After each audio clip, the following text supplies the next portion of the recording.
kaibigan din natin. Pagkatapos kong magsalita, binasbasan ako, special blessing. Pinanuhod ako sa unahan, may nag-picture, pinakalat ng ilan, si brother, hindi na Katoliko. Lumipat na ng relihiyon. At ang nakakatawa, alam niyo kung sino mga nanira sa akin at nag-chismis, mga kapwa ko Katoliko. Yung iba nakakatawa, nag-e-effort nung nalaman magsasalita ko sa isang simbahan, may nag-message nyo sa parokya. Talaga bang si Michelangelo speaker nyo? Hindi na Katoliko yan. Di sumagot ako. Dahil ang malas niya, nung araw na yun, nakakain ako ng 2 kilong patola. Pinatulang ko talaga. Nagulat sila, nag-message ako doon. Sabi ko, si Michelangelo to. May problema ka ba sa akin? Tinawagan ko. Sabi niya, brother, kasi nag-alala lang ako na hindi ka na Katoliko. Fan mo pa naman ako. Fan? Yan ba ang fan? Dapat tinanong niyo muna ako. Hindi yung hinusgahan niyo ako. Tapos sabi ko sa kanya, sinilip ko yung Facebook. Kako, may paluhod-luhod ka pa sa harap ni Mama Mary, lintik ka. Dasal ka ng dasal, pero mabilis kang humusga sa kapwa. Mga kapatid, dito sa Barangay Bagong Ilog, kahit mag-recollection kayo araw-araw, pero kung walang lamang pag-ibig ang puso nyo, mapupunta pa rin kayo sa impyerno. Ako nga, swerte nyo, may kapitan kayo magaya ni Kaping. Yung ibang kapitan, busy ngayon, mangampanya. Magkakampanya na.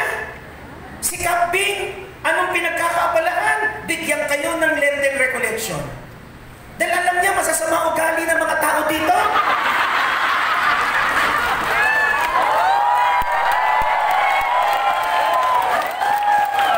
Lahat ng politiko, busy kasi mag-eleksyon na next year. Ngayon nga, kalat na kalat sa Bulacan, ako daw ay tatakbong congressman. Pero mo, habang ako busy-busy, nagbibigay ng inspirasyon, yung mga kalabang ko, inaabangan naman ako. Tatakbo ka talaga yung buisit na yan. Yung bugbut na yan, baka manalo. Pero kayo yung kapitan nyo, hindi naman libre ito, ginastusan. Sa kayo nakakita, na-bless na kayo, na-inspire pa kayo, may chibog pa kayo. Diba?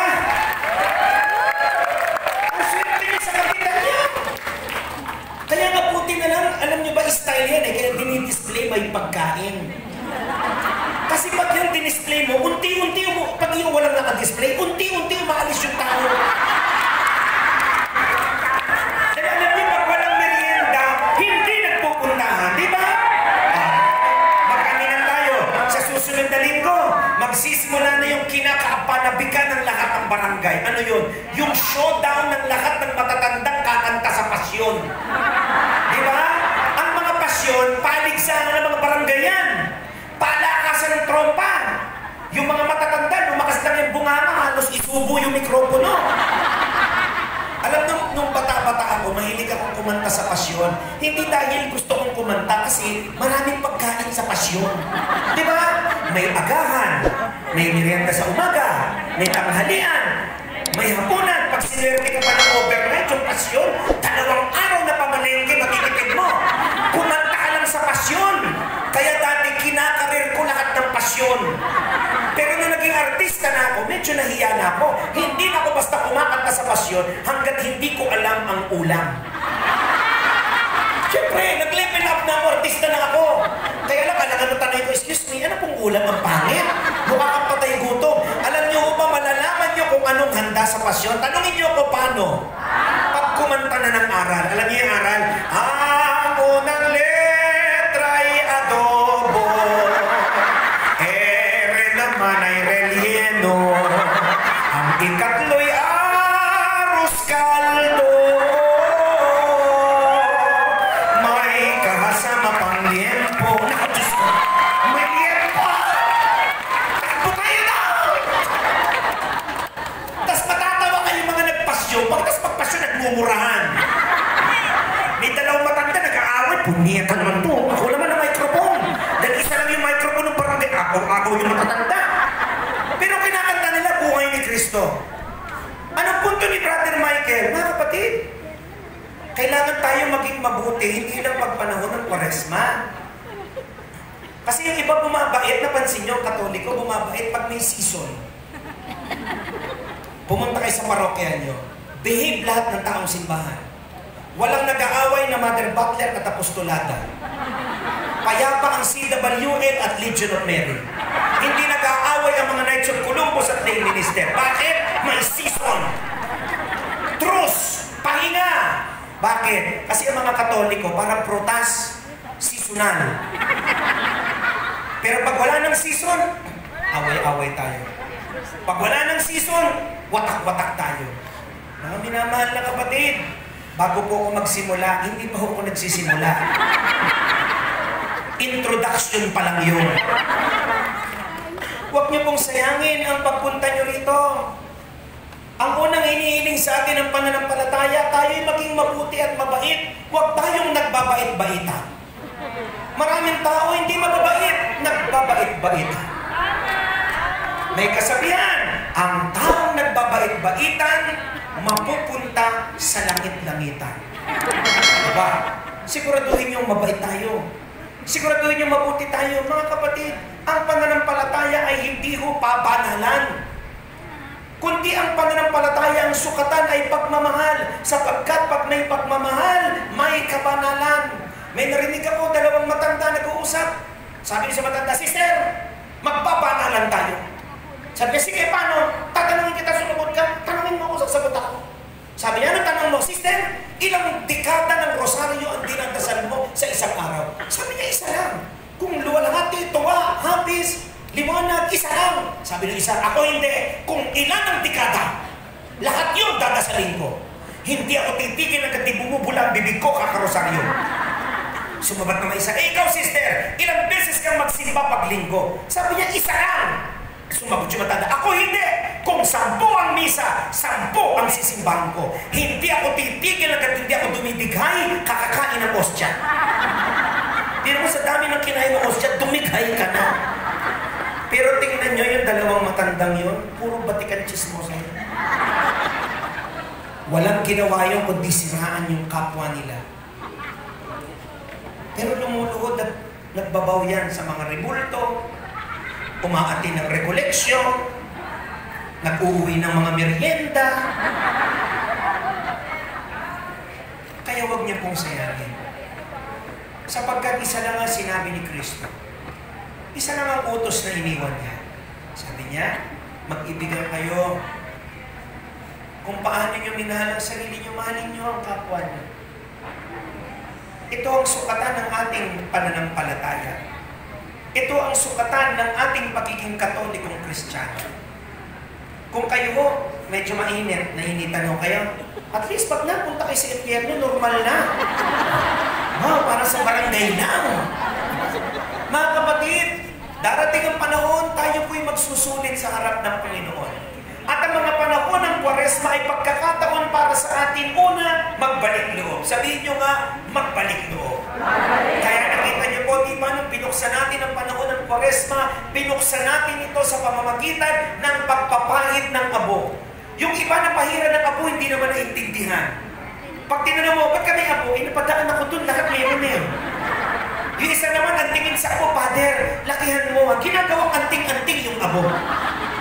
Dahil ang tingin niya, pag nalagyan siya ng abo, kahit tumawid siya at masagasaan siya, hindi. Kahit may abo kayo buong katawan niyo, kung tatanga-tanga kayo tumawid, mapupungko kayo. Bakit ba tayo naglalagay ng abo? Para paalalahanan ka na ikaw ay galing sa alabok, at sa alabok ikay magbabalik. Maganda lang kasi ang pagkasabi ng pari at lay minister.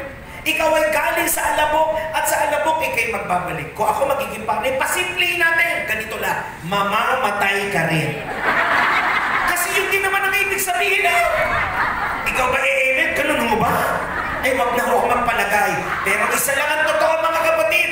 Darating ang panahon, tayong lahat po ay magsusulit. Kaya anong unang hamon ng ating pananampalataya sa panahon ng Kwaresma? Kababaang loob. Huwag kang mayabang. Huwag kang mayabang. Kita nyo, yung mga nagyabang sa barangay na to, di ba natalo?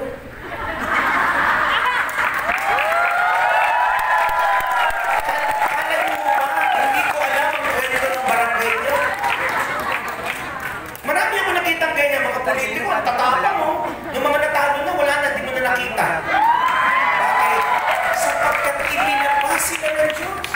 Kaya huwag kayong mayabang. May posisyon kayo, may pera kayo, may kapangyarihan kayo, isa lang ang sigurado si Brother Michael. Hindi nyo dadalhin yan pag kayo nasa kabaong na. Subukan nyo pumunta sa patay. Check nyo lang, bulungan nyo yung patay. Sabi mo, Sir, Ma'am, may dala po ako 1 milyon. Di ba ako na pa sa atin, hindi kumikibo? Not interested. Sabihin mo yan sa gising, sa buhay. May 1 milyon ako, hindi naman. Pero yung patay, bulungan mo, may dala akong 1 milyon. Not interested. Sabihin mo, may magandang kotse sa labas, sa'yo na. Not interested. See, sa gitna ng kamatayan, mawawalan ka ng interes sa lahat. Alam niyo, dalawa lang naman po ang klase ng tao sa mundo. Blessing at buwisit. Alam niyo, nasaan kayo doon? Blessing ka ba? Buwisit ka. Malalaman niyo pag blessing kayo, malayo pa lang kayo, nag-uunahan ng mga taong makatabi ka. Pero pag buwisit ka, sabi ko lang, buhay pa pala yan. Pinagnubin ako niya kay Padre Pio.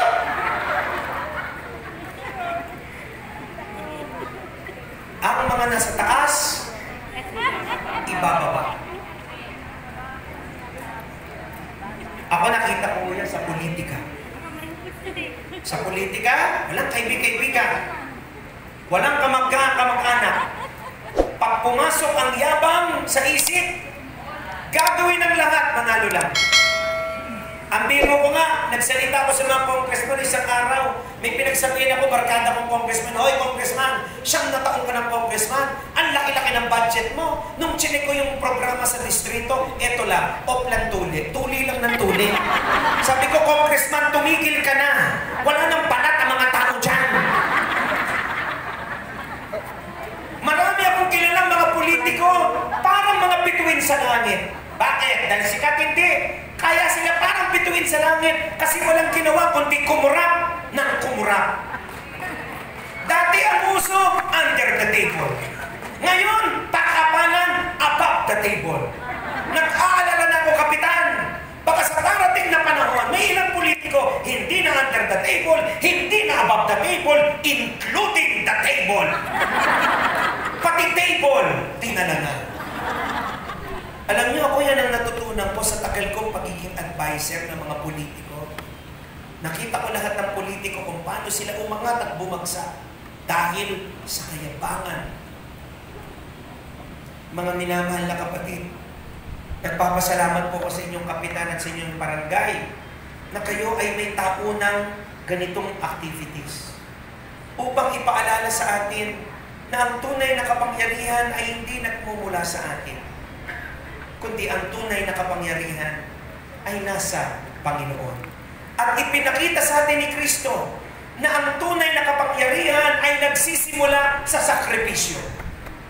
Tingnan niyo si Kristo, ang ating Panginoon. Ang kanyang kapangyarihan ay hindi nagmula sa gera, hindi nagmula sa pakikipag-away, hindi nanggaling sa politika. Ang kampanyang kapangyarihan ay nagsimula sa pag-ibig na nagatid sa kanya upang magpakasakit, mamatay, at muling mabuhay. Kaya wag po tayong mayabang.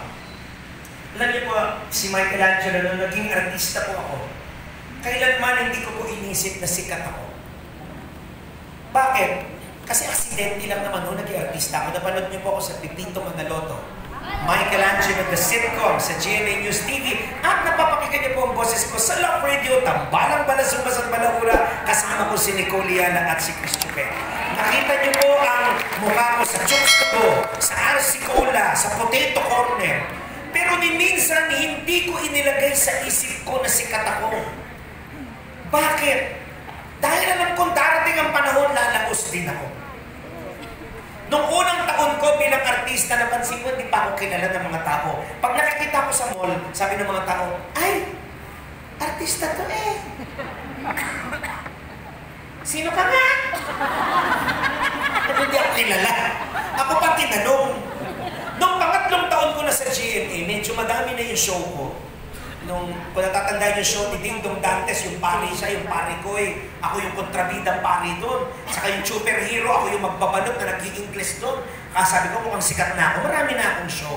Pagpunta ko sa Mega Mall, naku kapitan, nagkagulo lakat ng isang pamilya doon. Sabi, ay naku, picture artista to. After magpa-picture, thank you po, Cotton Ink. Anong Cotton Ink? Akala nila si Anthony Taberna ako. Medyo unang tingin, kahawig ko si Tongi. Pero nung pang-5 taon ko na sa GMA, na madami na akong palabas, pag Holy Week, napapanood niyo ako sa GMA, yung mga Lenten drama special ko doon. Kumidyante ko sa GMA News TV, pero pagdating sa 7, drama actor tayo. Ha? Nung naging artista na ako ng drama, pag nakikita ko ng mga tao, ay, si Michelangelo ito. Alam niyo ako, may devotion ako, linggo-linggo. Martes, nandiyan ako sa Libis. Pagdetiyo. Merkules, makikita niyo ako sa Baclaran. Biyernes, makikita niyo ako sa Quiapo. Linggo-linggo yun. Walang patid yun. Hindi na wala sa akin yun dahil naging seminarista ako dati. Yung mga tao, nakakatuwa, pag nakikita nila ako sa personal, sabi, ay, malit ka lang pala sa personal. Sa TV mo ka na matangkad. Pasalamat siya kasi tusan ko sana eh. Pero mga kapatid, ano man ang meron ka, kapangyarihan, yaman, buhay, huwag mong kakalimutan, ang lahat ay hirap. Huwag kang magyayabang. Huwag mo sasabing mas mabait ka kaysa sa katabi mo. Wala, mga itsura nyo lang, tinitignan mo kayo ngayon. Para nandito lahat ng mga chismosa. Nakamayapa ang simbahan ngayon. Naka-attend dito sa atin. Isama nyo na itong pagmumukha ni Brother Michael. Sa palagay niyo ba, kaya akong kinuha ni Kapitan dahil akong pinakamagaling at mabait na speaker? Hello? Kung alam nyo na yung mga kalokohan ko noon, baka hindi na kayo makikinig sa akin ngayon. Pero ganun ang Diyos. Pag tumawag ang Diyos, hindi siya tumatawag ng mga karapat-dapat. Pagkos ginagawa niyang karapat-dapat ang kanyang mga tinatawag.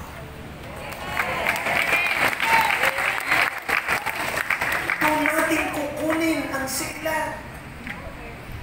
Kahit alam niyo. Kasi alam niyo po may mga tao na nakikinig, pero hindi naman talaga nakikinig. Ha? Alam niyo po itong oras na ito ay oras de peligro. Ha? Alam niyo po yung oras de peligro, tapos makulimlim. May electric fan. Anong sunod na mangyayari? Ito, warning ko po sa inyo. Alam niyo po ba ang pagtulog ay pag-practice ng kamatayan? Ulitin ko po ang pagtulog ay ano? O kaya pag lagi kayong tulog ng tulog, anong ginagawa nyo? Nagpa-practice kayo. Kaya mamaya pag nagsasalita ako at may natutulog, sabihin mo, nagpa-practice ka na naman. Mamaya mamaster mo na yan, tuloy-tuloy na yan. Gets nyo? Okay. Batiin nyo nga po yung katabi nyo, maganda ka pa sa hapon. Kita nyo, nag-iiba talaga yung timpla pag nababati ng maganda. Diba? Sino bang naniniwalang maganda siya? Taas ang dalawang kamay ng magagandang anak ng Diyos. Dalawang kamay. At ipalakpak sa Diyos na buhay. O, siyempre kung maganda ka, yung anak mo ano? Maganda rin. Kaya ako naghihinayang ako sa mga magulang na magaganda yung anak, pero iisa lang ang anak. O kaya dalawa. Alam niyo sinasabi ko, pag maganda anak nyo, dagdagan nyo. Pag pangit, tigilan nyo. Madagdagan ang problemado sa mundong ito. Ha? Okay. Pero tandaan niyo po, ang mga anak ng Diyos ay mga gwapo at magaganda. Amen? Kasi wala akong nilikhang pangit. Naniniwala ba kayong walang nilikhang pangit? May kaibigan mo ako, sabi ng nanay niya sa kanya, anak, pag may nagsabing pangit sa'yo, makakapatay ako. Alam niyo yung kaibigan ko yun, namatay na po siya, 80 anyos namatay na. Pero walang nagsabing pangit siya. At bago siya namatay, pinuntahan niya yung mga records sa mga presinto at tinignan niya kung yung nanay niya nakapatay. Ibig sabihin, walang napatay. So, walang pangit. Alam niyo kung ano nagpapapangit sa tao? Ano pa? Yung ugali sa ano? Makeup. Walang paganda. Ako lagi ko ito, sinasabi ko po lagi ito. Pag mayaman ka at pangit ka, problema mo yan. Amen. Di ba mayaman ka tapos pangit ka? Problema mo yan. Huwag mo kaming idamay, ha? Okay. So, ito po yung pambungad na pananalig. Parang gusto ko magising kayo. Ayaw kong mag-practice kayo. Ha? At mamaya, ma-master nyo yan. Amen? Naalala ko ito rin minsan, may nakikinig sa likod, sabi niya, dito to yung moment, saka sabi niya, dito to yan.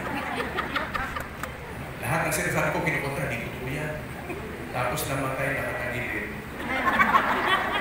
Kaya ang tao pala, pag namatay, tumitigas. Kaya kahit anong adjust ng ulo, talagang nakatagilid eh. Kaya nagpasadya pa kami ng kabaon. Di ba yung normal na kabaon sa ibabaw yung salamin? Sa kanya, sa side kasi nakatagilid. Kaya pag may makipupunta sa burol, ang tingin ganito. Hindi pa ganyan, ha? Kaya umupo kayo ng maayos, no? Huwag kayong tagilid ng tagilid. Amen? By the way, ang sagutan natin dito, hindi oo, hindi opo, hindi. Alam niyo ibig sabihin ng amen? Pagsang-ayon na may kalakip na pananam, palataya. Amen? Ang gaganda nyo. Lakas ng pananampalataya. Alam nyo, yan ang magandang attitude ng mga taga-barangay Ilog. Ay, Bagong Ilog, sorry. Barangay Bagong Ilog. Dapat malakas ang pananampalataya. Amen? Yun din po ang pangarap ng ating kapitan. Alam niyo kung hindi siya malakas ang pananampalataya, baka din na natin siya kasama ngayon.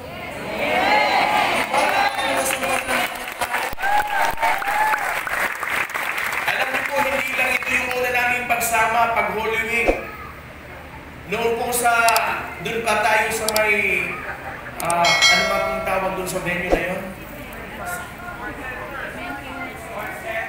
Sports Center. Sino bang nakapag-attend doon sa Sports Center? Yun, lagi, ay naku, mas marami pa dito yung tao. Talagang panata niya na magkaroon ng ganitong gawain para sa Diyos. Ayun ang kung ang huwag natin kakalimutan. Yung Diyos. Gets nyo? Kasi pag kinalimutan nyo ang Diyos, mahirap yun. Maliwanag po. Kaya mahalaga yung malakas ang ating pananam. Palataya. At ngayong araw na ito, ang pag-uusapan natin ay tungkol sa pamilya. Sino pong may mga pamilya dito? Natural, lahat. Alam namang putok ka sa so, lahat may pamilya. May babasahin po ako sa inyo. Or, Kat, mayroon ka bang maire-recommenda na magaling magbasa ng Tagalog?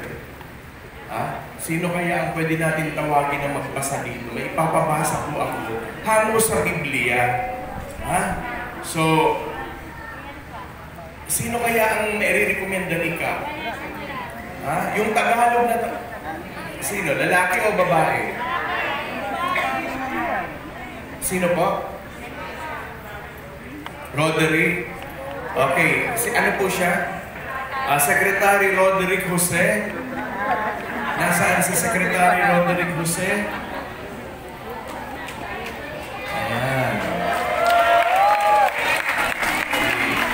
Si Secretary, hindi ka naman related kay Jacqueline. Okay. Alin po kayo? Ito po ang babasahin niyo. Hango po ito sa Biblia, hindi ito gawa-gawa ni Brother Francis. Simulan mo dito, brother. Pero,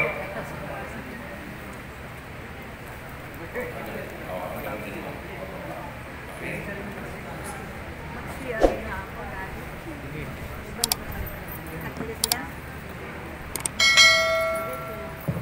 Magandang hapon po sa ating lahat. Pagbasa mula sa aklat ni Ecclesiastico, chapter 3, verses 3 to 16, tungkulin sa magulang. Mga anak, ako'y inyong ama, kaya makinig kayo. Gawin ninyo ito, at di kayo mapapahamak. Sapagkat ang mga ama ay binigyan ng Panginoon ng kapangyarihan sa mga anak, at iniuutos niya na sundin ng mga anak ang kanilang ina. Ang gumagalang sa kanyang amay, nagbabayad na sa kanyang kasalanan. At ang nagpaparangal sa kanyang inay, parang nag-iimpok ng kayamanan. Ang gumagalang sa kanyang amay, paliligayahin naman ng kanyang mga anak. At ang panalangin niya ay agad diringgin ng Panginoon. Pahabain ng Diyos ang buhay ng nagpaparangal sa kanyang mga magulang. Siya na sumusunod sa Panginoon. Ang may paggalang sa Panginoong Diyos ay gumagalang sa kanyang mga magulang. At pinaglilingkuran niya ang kanyang magulang na parang Panginoon niya. Igalang mo ang iyong ama sa salita at sa gawa, upang sumaiyo ang kanyang pagpapala. Pinatatatag ng pagpapala ng isang ama ang pamumuhay ng mga anak. Ngunit ito ay sinisira ng sumpa ng isang ina. Huwag mong ipagkakalat ang kahihiyan ng iyong ama, sapagkat ang kanyang kahihiyan ay hindi mo ikararangal. Kararangal ng sino man ang gumalang sa kanyang ama, at kahihiyan ng mga anak ang di gumalang sa kanilang ina. Anak, kalingain mo ang iyong ama kapag siya'y matanda na, at huwag mo siyang lululutan ng sama ng loob habang nabubuhay. Pagpaumanhinan mo siya kapag nalalabo na ang kanyang isip. Huwag mo siyang lalapastanganin ngayong nasa kasibulan ka na ng iyong lakas. Ang paglingap mo sa iyong ama ay di malilimutan.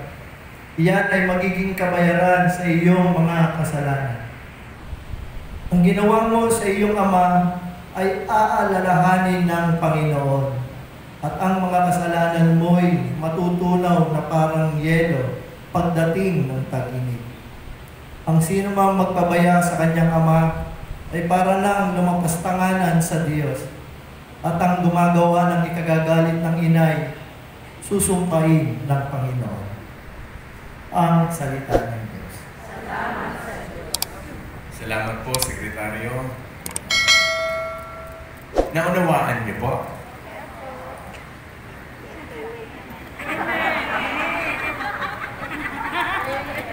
Naunawaan. Amen. Narinig. Amen. Alam niyo, madalas naririnig, di nauunawaan. Gusto niyo patunayan ko sa inyo na madalas naririnig, di nauunawaan? Gusto niyo? Gusto niyo? Okay, taas ang kanang kamay. Kanang kamay. Kanan. Sa Tagalog, right. Hawakan ng ilong. Okay? Nakahawak na kayo sa ilong? Okay. Ngayon, ang sunod nating hawakan ay ang ating chin. Hawakan ng chin. Kita nyo. Nakikinig kayo, pero ang ginagamit nyo mata. Ito po ang chin.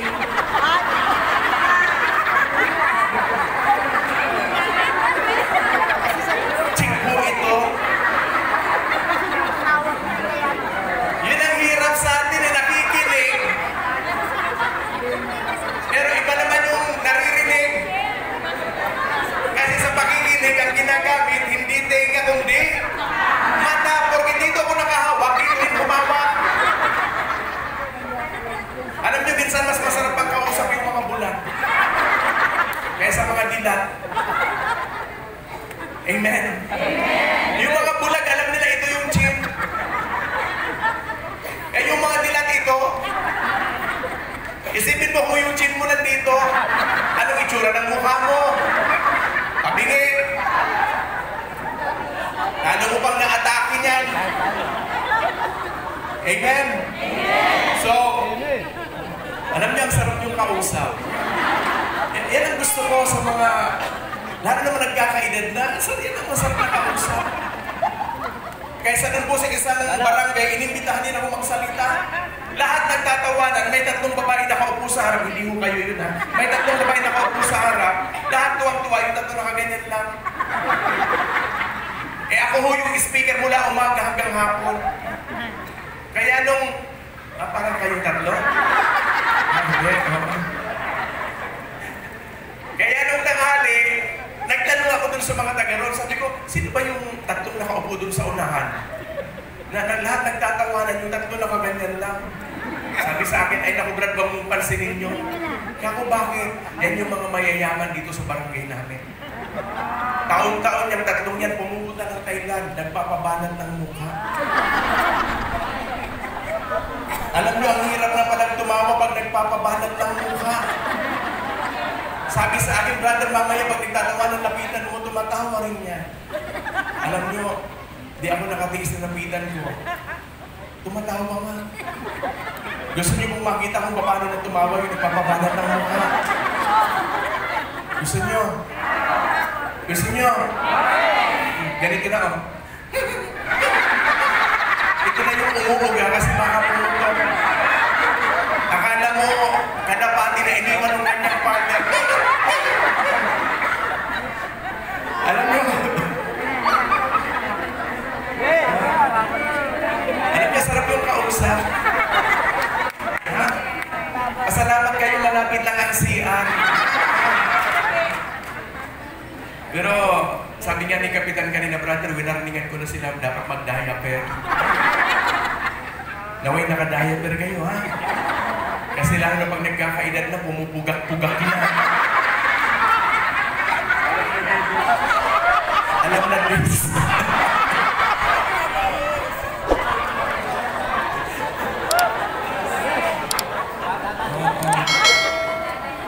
Ako po'y kararating ko lang po galing Korea kaninang madaling araw. 3:30 po ako lumapag. Galing Korea. Tinuruan ko po yung Koreano doon kasi karamihan ng kasama ko mga nagtitinda ng mga house nila sa condominium. 62 ho kami. Nag-tour kami doon sa Korea. Sabi, di ba meron sila saranghe? Saranghe. Sabi ko, pag matanda na iba, mapanghe. Biro lang mo, mamaya mapanghe. Okay. So, anyway. Okay na. Balikan natin yung binasa. Seryoso ho yung binasa. At kung kayo nakinig mabuti, nandyan po yung sekreto ng buhay. Alam niyo bakit may mga taong miserable ang buhay? Bakit may mga tao na hirap umangat at umasenso sa buhay? Alam niyo, sasagutin mo nung binasa. Alam niyo po ba yun? Kahit anong gawin ng ibang tao, di makaangat-angat. May problema pala. Anong problema?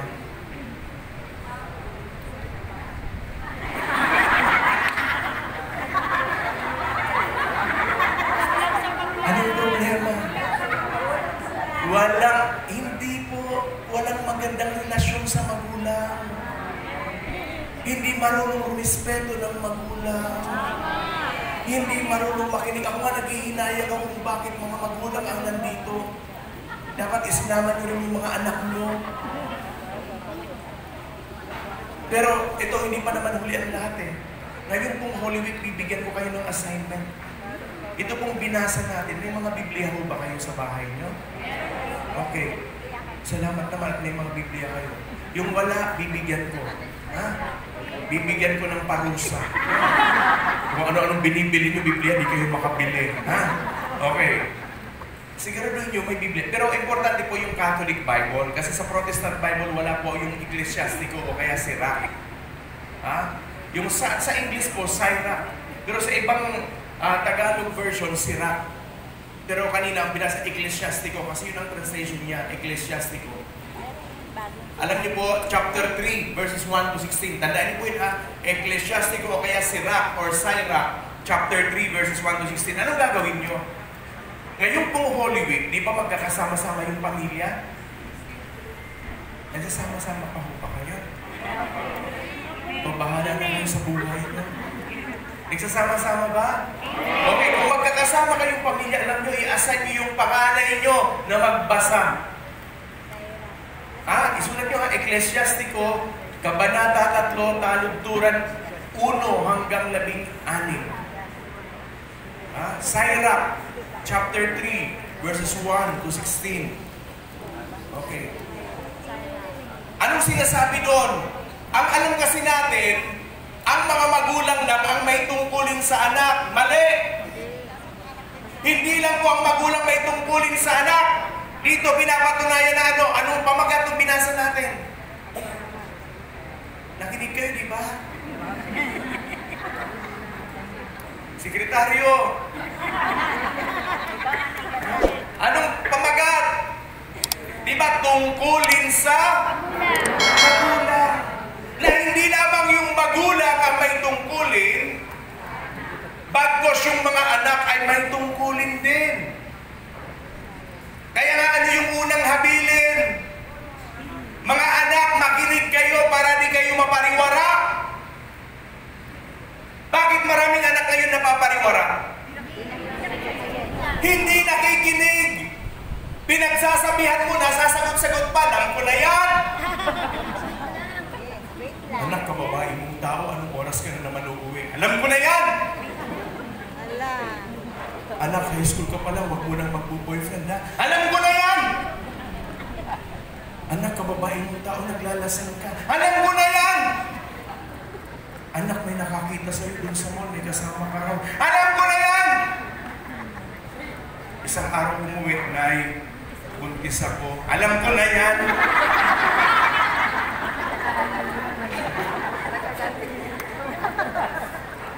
Amen?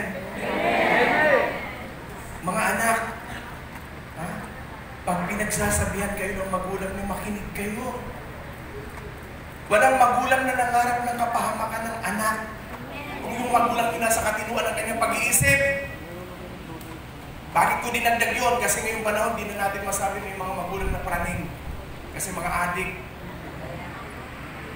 Kaya yung mga anak, ito sa mga mag-asawa, may asawa pa po ba dito? Taas nga po ang kamay ng mga may asawa pa. Yung iba nag-iisip.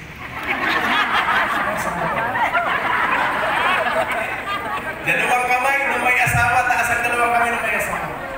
At ipalakpak sa Diyos sa buhay. So, yung iba alam ko, mga balo na, mga balo na po.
We got together with Pastor Chris and Pastor Stephen on Thursday to just go in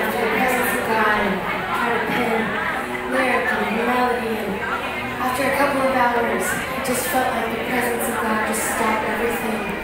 And we wrote a song called The Blessing. And it's straight from Scripture. And it's the heart of the Father over us as His kids. And we're going to sing it this morning if that's okay. And this is a blessing over you and your family and your children. So just receive this morning. Just put your hands out in front of you. Turn your heart.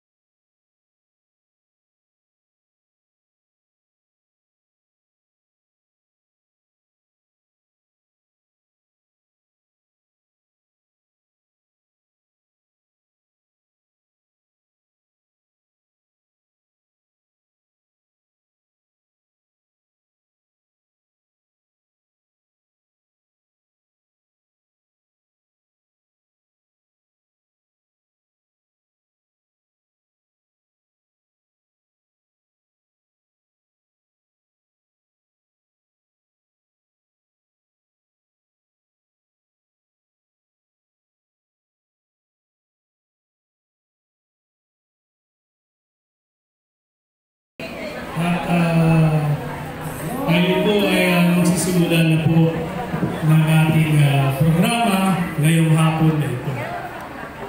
Pero po bago po tawagin ang magbibigay ng ating pagbungad na panalangin, hayaan niyo po muna akong magbigay ng salita.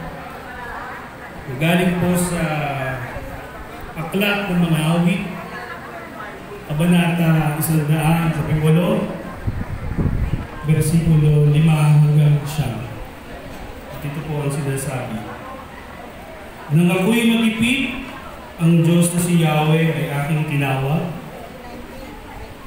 Sinagot niya ako at kanyang iniligtas. Kung itong si Yahweh ang aking kasama at laging kapiling, walang pagkatakot sa aking darating. Si Yahweh ang siyang sa aking tumutulong laban sa kaaway. Manulupig sila aking mamamasdan. Hinggit na mabuti noon, kay Yahweh magtiwala ako, kaysa panaligan yung mga tao. Higit ngang mabuti ang pagkatiwala kay Yahweh ibigay, kaysa pamunuan ang ating kasama. Tunay nga po na talagang wala tayong ibang maasahan sa ating mga buhay kundi ang Diyos.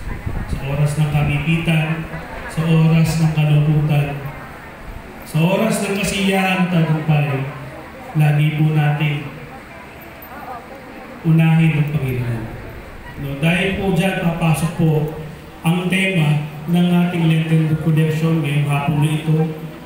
Panginoon, kailangan kita ngayon, bukas at magpakilala. Ang lahat po ay inaanyahan kong tumayo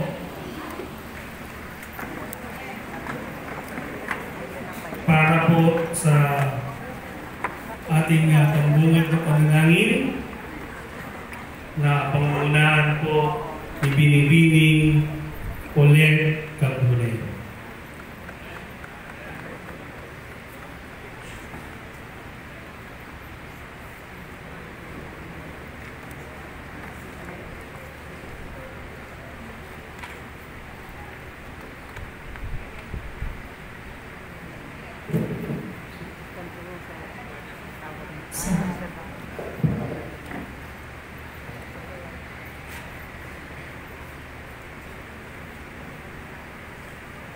Our Father, who art in heaven,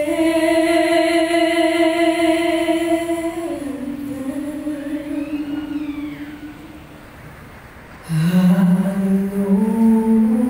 be thy name.